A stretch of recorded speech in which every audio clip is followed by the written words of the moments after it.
Kalau nak tunaikan haji, berapa gram emas yang perlu anda simpan?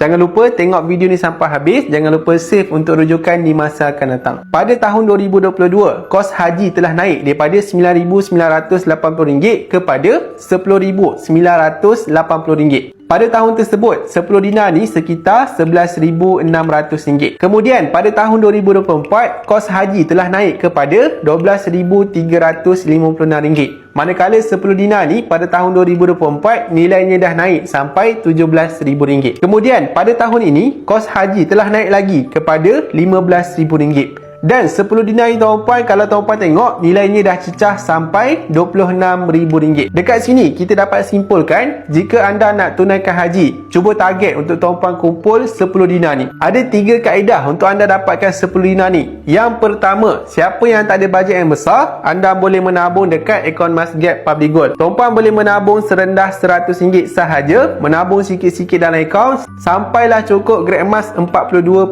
gram, boleh fizikalkan 10 dinar macam ni. Kaedah yang kedua pula, siapa yang nak menabung secara paksa, anda boleh set untuk buat EPP, iaitu beli emas secara berjadual, 10 kali bayar. Habis sahaja bayar, anda boleh tuntut emas ni dekat mana-mana cawangan Public Gold yang berdekatan. Kaedah ketiga pula, bagi siapa yang dah ada bajet dan tuan-puan risau kalau kos haji makin naik lagi di masa akan datang, anda boleh terus buat belian secara online dan set appointment untuk ambil emas ni dekat mana-mana cawangan Public Gold yang terdekat. Bagi siapa yang nak saya bantu untuk menabung emas sebagai dana haji, tuan-puan boleh tengok pin video saya di profile ataupun boleh si borang sign up dekat bawah ni untuk saya bantu dan guide sebaiknya. Teruskan follow saya untuk lebih banyak ilmu emas dan kewangan. Semoga bermanfaat.